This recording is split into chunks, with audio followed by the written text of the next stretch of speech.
इस वक्त देश में राजनीति के दो पैटर्न दिख रहे हैं। एक pattern Rahul Gandhi and company का है, जिन्हें लगता है कि सबको जाति में बांट देंगे, मोदी सत्ता से हट जाएंगे और वो सत्ता में आ जाएंगे। इसलिए कभी राहुल गांधी सरकार के अफसरों की जाति खोजते हैं, कभी जातिगत जनगणना की बात करते हैं, कभी मिस इंडिया की जाति ढूंढने लग जाते हैं, कभी किसी से भी पूछ लेते कौन जात हो।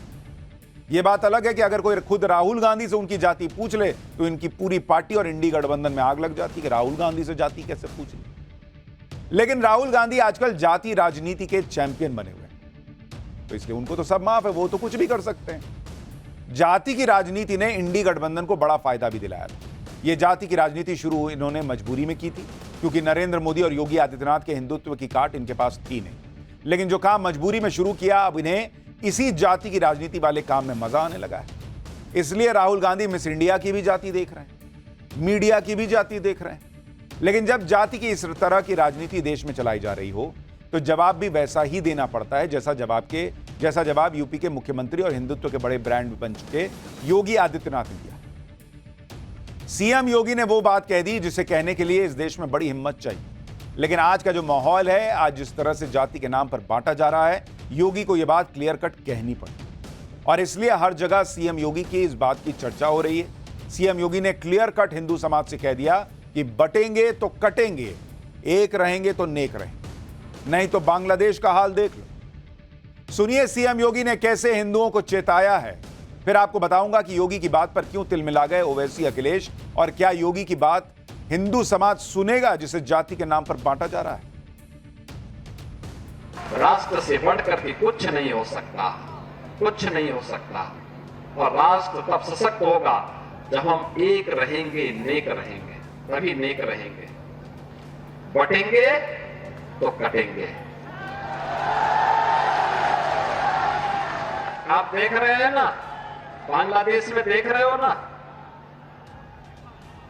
तो वो गलतियां यहां नहीं होनी चाहिए। बटेंगे तो कटेंगे, एक रहेंगे तो नेक रहेंगे, सुरक्षित रहेंगे और समृद्धि की पराकाष्ठा को पहुंचेंगे। हमें विकसित भारत की संकल्पना को साकार करने के लिए कार्य करना है।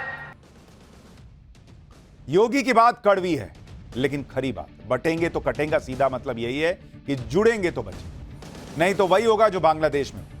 बांग्लादेश में क्या हुआ? बांग्लादेश में कट्टरपंथियों का राज आया तो हिंदू खतरे में। बांग्लादेश में कभी 22% हिंदू थे, आज सिर्फ 8% हिंदू बचे। जो 8% हिंदू बचे हैं वो भी कट्टरपंथियों के खौफ में जी रहे हैं। हिंदू समाज एक होगा तो कट्टरपंथी हावी नहीं होंगे और फिर वैसा कोई कुछ नहीं कर पाएगा जैसा बांग्लादेश में होता है।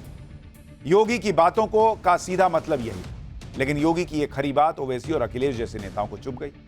इनमें ओवैसी मुस्लिम पॉलिटिक्स करते हैं तो अखिलेश पीडीए वाली राजनीति करते हैं, और ऐसी राजनीति करने वाले नेताओं को योगी की बातें चुभनी है। एक बार सुनिए अखिलेश और ओवैसी ने क्या कहा इस बात पर, फिर बताता हूं कि योगी आदित्यनाथ के बयान से इंडी गठबंधन में खलबली क्यों मची। वो बीजेपी को कह रहे हैं कि बटेंगे तो कटेंगे, तो ये इनका इनसिक्योरिटी है, उनकी अनपॉपुलैरिटी है उत्तर प्रदेश में। और फिर वो भूल गए कि जब देश की अखंडता की बात कर रहे हैं तो जो डिफेंस की ज़मीन थी उन्होंने इंडस्ट्रियलिस्ट को दे दिया वहाँ पर। तो ये सब इनका रिकॉर्ड रहा है, तो इसलिए वो बौखलाहट का शिकार होकर अपनी हस्बे आदत सिर्फ मुसलमानों को निशाना बना रहे हैं अपनी हेट स्पीच के जरिए। वो प्रधानमंत्री बनना चाहते हैं, कम से कम प्रधानमंत्री का रोल उन्हें नहीं प्ले करना चाहिए। ये काम प्रधानमंत्री जी का है, भारत सरकार का है कि दुनिया में किस देश के साथ कैसे संबंध रखना है। ये पहली बार नहीं मुख्यमंत्री जी कर रहे हैं, मुख्यमंत्री जी पहले भी कह चुके हैं। मुझे उम्मीद है कि दिल्ली वाले इन्हें समझाएंगे कि दिल्ली वाले फैसलों पर वो हस्तक्षेप न करें। योगी आदित्यनाथ के बयान से यूपी की पॉलिटिक्स में भयानक हलचल मच गई। अखिलेश यादव तो यहां तक कह रहे हैं कि योगी आदित्यनाथ भय फैला रहे हैं। अखिलेश यादव ने सोशल मीडिया पोस्ट में कहा कि जिम्मेदार लोगों का काम भय से बचाना होता है, भय फैलाना नहीं। अगर ये किसी के व्यक्तिगत विचार हैं तो गलत हैं, और अगर उनके दल के हैं तो और भी ज्यादा गलत। भाजपा राज में बने भय के इस वातावरण में क्या डबल इंजन कहीं दुबक कर जा बैठा है? निंदनीय बयान।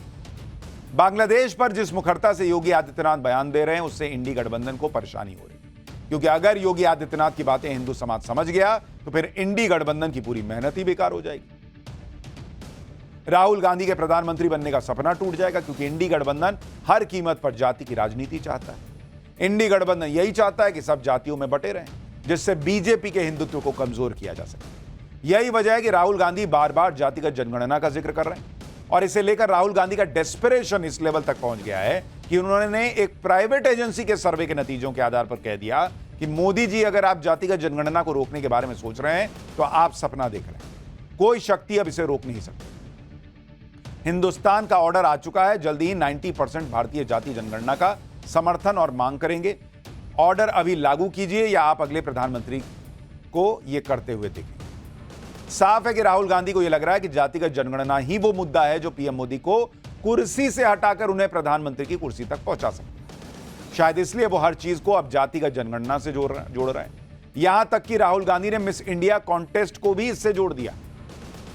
कहा कि उन्होंने मिस इंडिया की लिस्ट चेक कराई है, इसमें कोई दलित, आदिवासी या ओबीसी महिला नहीं थी। राहुल गांधी का अजीबोगरीब बयान सुनिए, फिर आपको बताऊंगा कि जातिगत जनगणना पर राहुल गांधी कैसे फंस सकते हैं। और 90% आपकी आबादी है।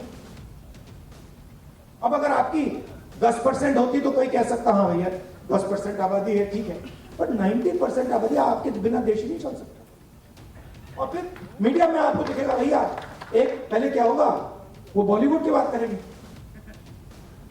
वहां पे डांस गाना दिखेगा, उसमें भी आपको कोई 90% का नहीं मिलने वाला,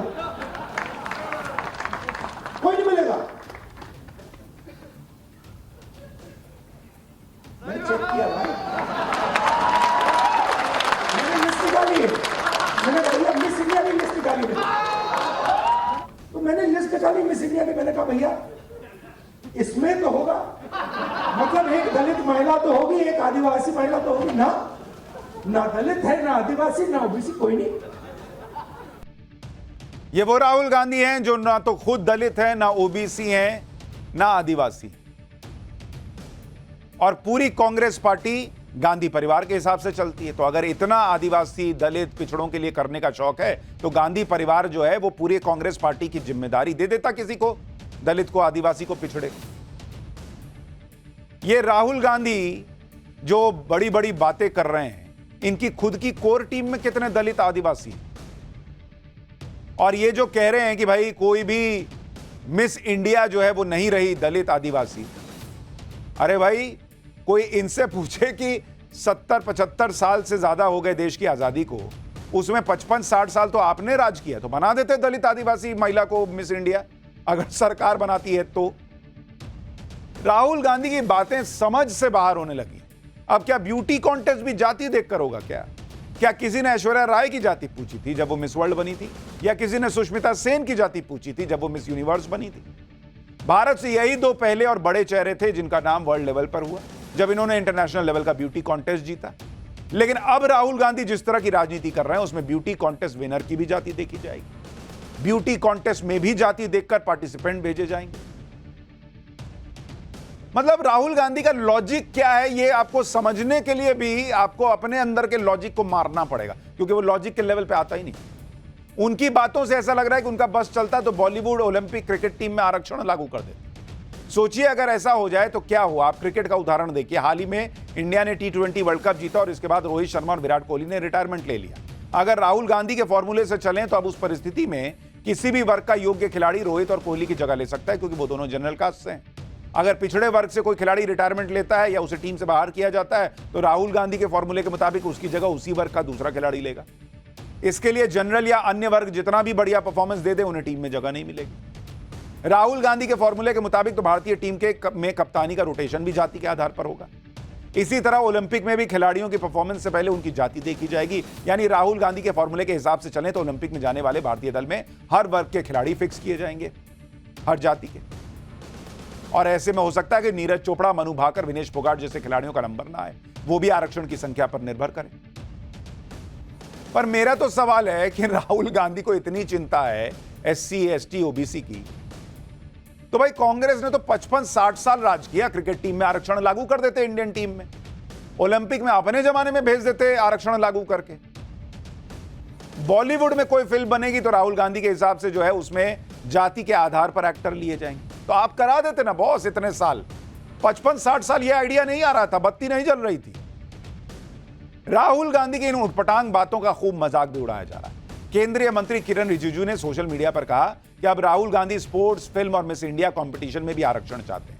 यह सिर्फ बाल बुद्धि का मुद्दा नहीं है, जो लोग इनका समर्थन कर रहे हैं वो भी बराबर के जिम्मेदार हैं। बाल बुद्धि मनोरंजन के लिए अच्छी हो सकती है, पर अपनी विभाजनकारी चालों में हमारे पिछड़े समुदायों का मजाक न उड़ाएं। किरण रिजिजू ने कहा कि राहुल गांधी जी सरकारें मिस इंडिया नहीं चुनती, ना ही ओलंपिक में एथलीट को चुनती हैं और ना ही सरकार फिल्मों में एक्टर को चुनती है। राहुल गांधी बार बार मोदी सरकार से यह सवाल करते हैं कि उनकी सरकार में कितने अधिकारी, कितने मंत्री ओबीसी, एससी, एसटी पर, जबकि कांग्रेस की सरकारों में क्या हाल रहा है।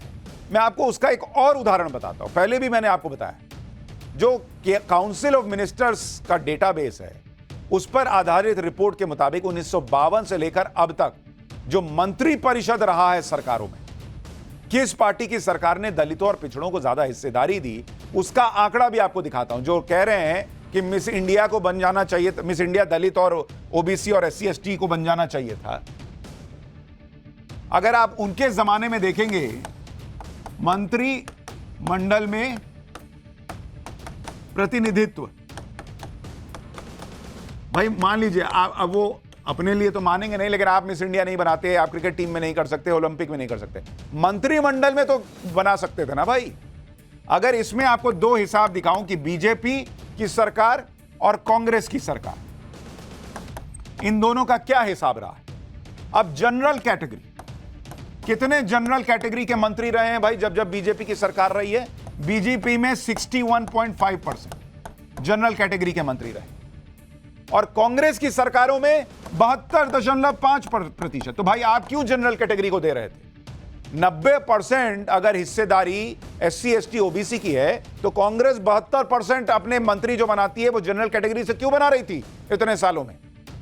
ओबीसी कैटेगरी, जो बीजेपी की सरकारों में ओबीसी कैटेगरी के मंत्री रहे वो 25.3% रहे और कांग्रेस के जमाने में, कांग्रेस की सरकारों में 14.1% मंत्री रहे हैं ओबीसी कैटेगरी से।